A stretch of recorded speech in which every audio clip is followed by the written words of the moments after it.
And the thing is, I think the biggest beauty of journaling for me is just it gives you the ability to not be directly involved with whatever it is you're talking about. So, in the sense Oh, that if yes. you're in a conflict, right, it allows you to be like an external party and read Yep. about it in a very objective way instead of like when it's brewing in your head and you're like, oh, this is driving me insane.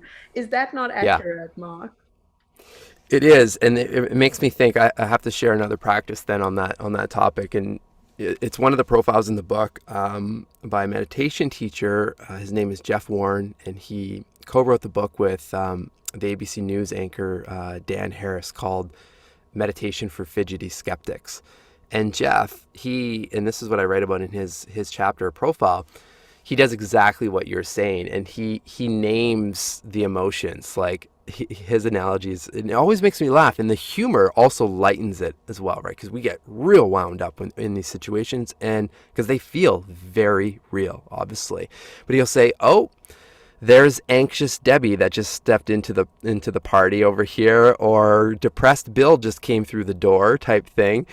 And again, he's like stepping out of the situation, right? I mean, that's happening inside, but now that it's like these fictitious people that have come into his party, and he'll say things like, "Okay, you're here for a reason. I get it. I see you. You can stay for a cocktail, but you're not staying the whole party. So you can now. Thanks for coming, but you're gonna have to take off at this point." And again, it's just, I mean, just talking about it with you, we're smiling, and it like lightens the situation, right? Because I mean, let's be real. I mean, these are real strong emotions. Often the emotions, I'm not saying all the time, but majority of the time, fear and anxiety, they're not warranted in the situation because our minds or our biology is still wired to survive, a million years ago type thing, and hasn't caught up to our psychology and our minds. So it's no, they feel very real. It feels like we're running from a tiger for sure. But if we can just calm it down a bit, the humor, the lightening of the situation, and then acknowledging, that's the key, acknowledging that they're there, right? And then again, this is where you can stack on that other practice of, okay, well, where in my body am I feeling that? And then see you later. And that's often enough to at least shift ever so slightly to get you into another place, right? The other thing people can do, easiest way, very personalized way to do this, list out 5 activities that without a shadow of a doubt put a smile on your face. I mean, things like journaling for me work. Peloton spins, did that this morning. That's why I was rocking the tunes with you after. I mean, these are things that I know if I do, I am almost guaranteed that I'm going to come out in a better mindset. So know that you have those tools at your disposal and deploy them when you need them.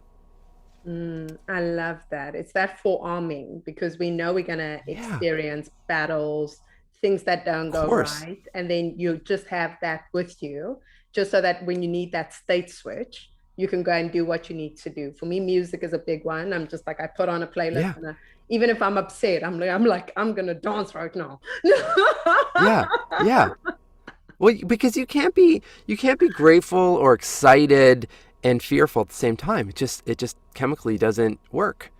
So you can when you jump into that mode when the music is popping. I had that one song that I played for us on repeat for like half an hour essentially, and it was just putting my mind in a great state. Um, and what's happening? We're getting this beautiful neurochemical cocktail of serotonin and dopamine. These are all the feel good chemicals, right? So I, I don't know. Like this is accessible. I mean, pop on the song, right? Move, shake the body a little bit. I mean, literally takes seconds. And the alternative is if we don't do that, it could be hours and days of mental torture. Mm. Mark, you mentioned that it is so accessible, and you're right. These are everything you're giving away, no one has to pay for. My question is, what is it about the human brain or the way we operate where, although we have the keys and the tools, we still don't use them? We're so resistant to doing the things we know are good for us. Yeah. The simplest answer I can think is that it's because it's not the status quo. it's not the it what everything we're talking about is not necessarily part of the autopilot life. Just like, for example, there's a reason why I only know the stat in the US, but that 12 or 13% of the US population is metabolically healthy.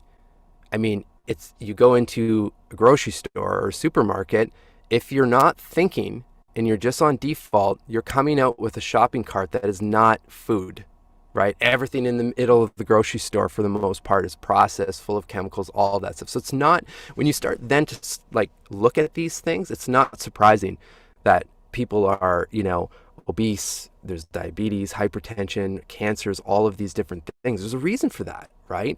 So it's the same thing though when it comes to our minds, right? If we just wake up, fire up our email, and we get hit with all these messages, fire up social media, get all these comparison situations happening, all this, fear of missing out, all of these different things. You turn on the news, there's nothing good on the news typically, right? I really live on the news front. If it's that important, someone will tell me, or I will find out in some capacity. I don't need to go down the rabbit hole of just getting hit with those headlines of negativity. So I'm not surprised, right? Because, and I fall victim to it as well. I mean, I obviously use social media for my own business, but I have to, this is where the consistency and the mental fitness comes up. I realize, whoa, I'm just endlessly scrolling here. So I can stop now and get back and reset. But without the practices like that, just like the athlete, right? Without the consistent training, you just don't see it. The self-awareness is not there, and you just keep going, and for the most part, a lot of the people around you are doing that as well. So it feels like this is just the normal situation, but it doesn't have to be. And I think that's what I'd love to leave with everyone. It doesn't have to be, and it's just the smallest of micro changes that can take you from where you're at to world class. Literally, it's possible. It's more than possible. Like, you can do it right now. You can choose today to be in a beautiful state of mind all day. You're going to hit the dips, but you can acknowledge that you hit the dips, leverage those practices, do those things, pop out some gratitude, send that text back into a beautiful state. It's a decision.